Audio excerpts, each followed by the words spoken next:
ईश्वर प्रश्न उत्तर आम आलोचना। अच्छा शिशु भाई भौणी माने आमे नुआखाई पर्व पूर्व क्लास रे पढ़ी थिले। ए पर्वटा कोन ए पर्वटा केबे आमे पालन करंदी? भाद्रव मास शुक्ल पक्ष पंचमी तिथिरे। अच्छा नुआखाई पर्व पालन करिवार पूर्व दिन आमे कहार पूजा करिथांदी? कहा को पूजा करथांदी? गणेश को पूजा करथांदी। आज आमे आस एक नंबर प्रश्न उत्तर आलोचना करिबा। आमे प्रथम हेले एक नंबर क आमे विभिन्न पर्व पालन करिथाउ काहे की? आज मई तमे उत्तर देला छिडा हेगी उत्तर दियो। आमे विभिन्न पर्व को काहे की पालन करिथांदी? अच्छा पिला माने एक नंबर क देछ हमर आमे विभिन्न पर्व पालन करिथांदी काहे की? हम ओडिसा रे हमर 12 मास रे 13 पर्व। एबे हमर रथ यात्रा गला पुरी रे सेही परी आमे विभिन्न पर्व पालन करिथांतु काहे की ना? देखो आमे सब बेले मनुष्य सब बेले निज काम रे व्यस्त थाए।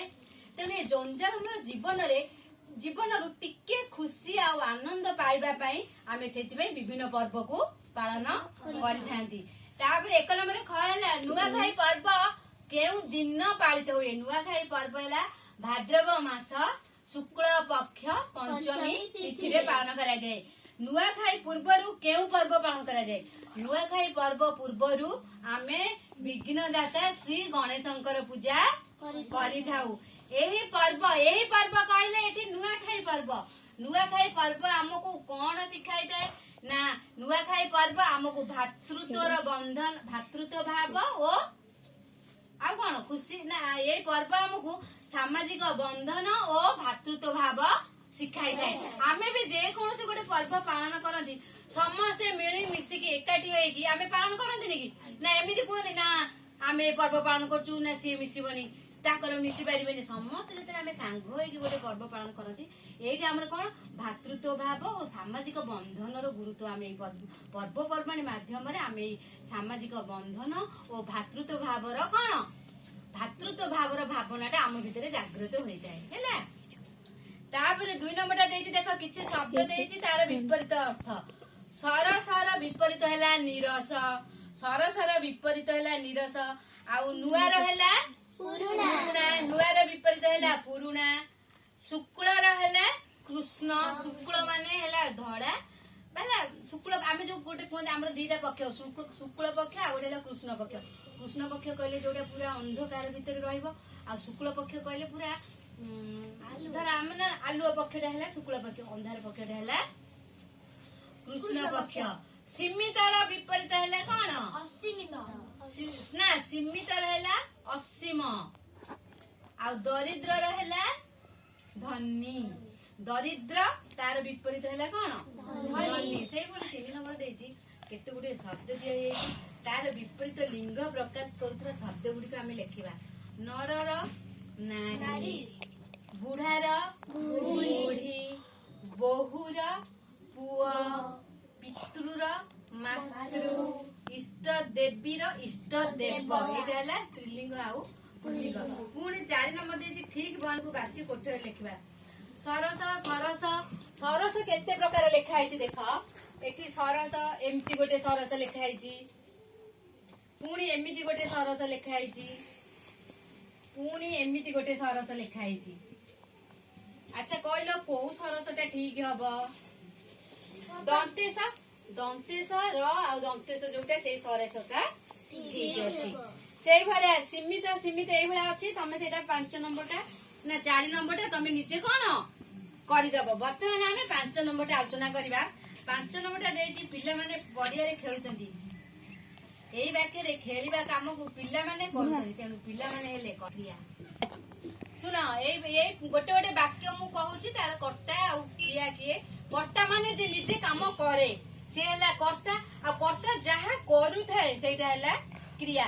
वर्तमान गुरुमा पाठ पढौ अछंती एठी कर्ता हेले के गुरुमा आ जो कोन करूचंती ना पाठ पढौ अछंती जो पढाइबाटा हैला तांकर क्रिया। से को कामटा करूचंती? पढाइबा कामटा हैला। से भला देजी झियो बहु माने घर द्वार सजाडंती। झियो एठी कर्ता किए? झियो बहु आ काम कोन करंती? घर सजाडंती। सजाडंती हैला क्रिया।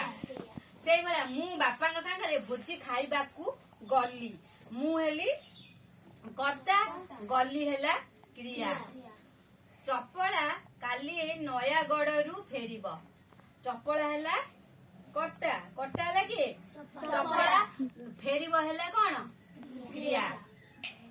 ତୁମେ ମାନେ କାହିଁକି ସମୟ ନଷ୍ଟ କରୁଛ? ତୁମ୍ଭେ ମାନେ ହେଲେ କଣ? କର୍ତ୍ତା। କରୁଛ, ନଷ୍ଟ କରୁଛ ହେଲା କଣ? କ୍ରିୟା। ତାପରେ ଅଳସୁଆ ଦୁଃଖ ପାଏ। ଏଠି କର୍ତ୍ତା ହେଲା କିଏ? ଅଳସୁଆ ହେଲା। ଆଉ କ୍ରିୟା ହେଲା କିଏ? ଏଠି କ୍ରିୟା ତ ଏଠି କଣ ଅଳସୁଆ ଦୁଃଖ ପାଏ। ନୂଆ ଲୁଗା ପିନ୍ଧି ଘରର ମୁଖିଆ ସେ ପୂଜା ପାଠ କରନ୍ତି। ପ୍ରଥମ ପାଖରେ ଥିବା ହଁ, ମୋତେ ଓ ମୋ ସାଙ୍ଗଙ୍କୁ ପୁରସ୍କାର ମିଳିଲା। ବ୍ରାକେଟ ଦେଇଛି ଆମ୍ଭମାନଙ୍କୁ ସେମାନଙ୍କୁ। କୋଉଟା ଲାଗିବ? ମୋତେ ଓ ମୋ ସାଙ୍ଗଙ୍କୁ ଆମ୍ଭମାନଙ୍କୁ ପୁରସ୍କାର ମିଳିଲା। ବିଜୟ ବାବୁଙ୍କ ବଗିଚାଟି ଖୁବ ସୁନ୍ଦର ହେଇଛି। ବ୍ରାକେଟରେ ଦେଇଛି ତାଙ୍କର ତୁମର। ତାଙ୍କର ବଗିଚାଟି ଖୁବ ସୁନ୍ଦର ହେଇଛି। ନୂଆଖାଇ କୃଷକ ମାନଙ୍କର ଆନନ୍ଦ ଉଲ୍ଲାସର ପର୍ବ। ତୁମ ମାନଙ୍କର ସେମାନଙ୍କର।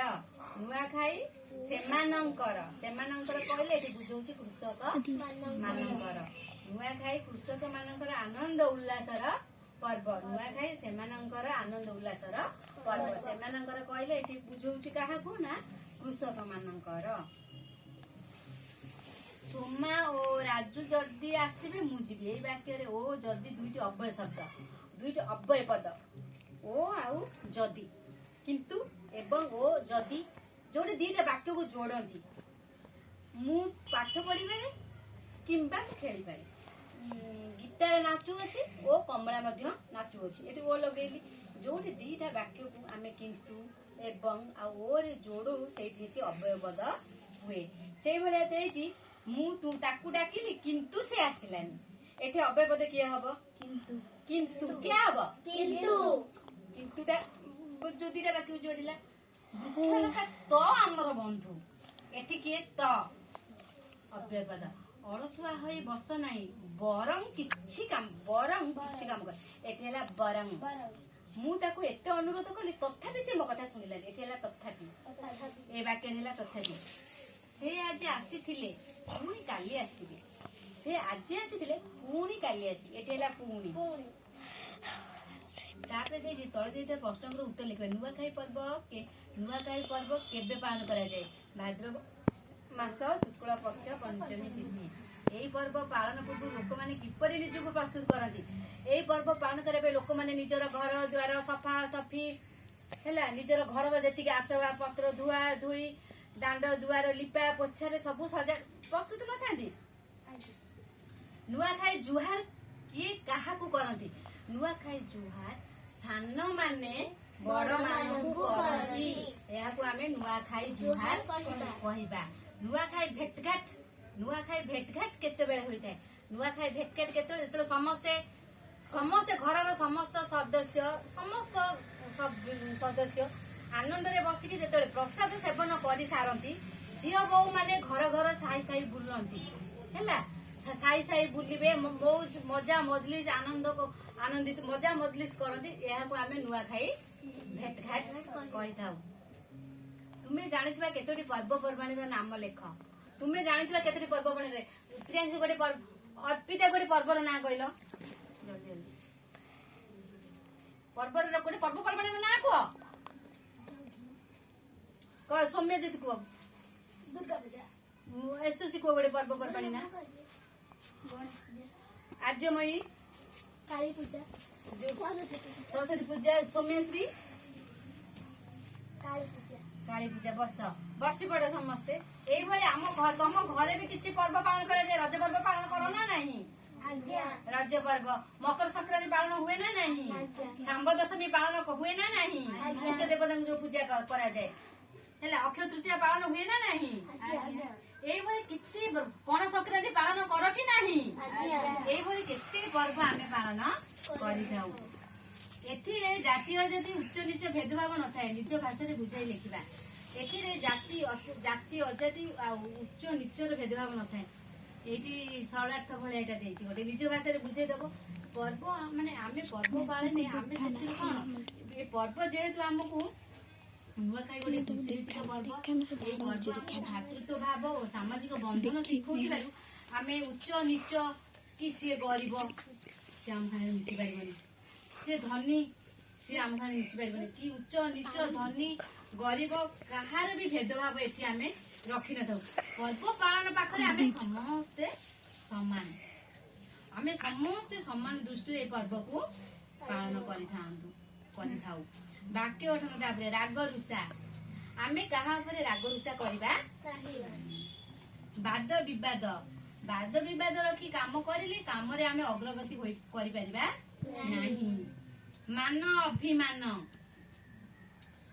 ଅଭିମାନ ତ୍ୟାଗ କରି ଆମେ ସର୍ବଦା କାମ କରିବା ଉଚିତ।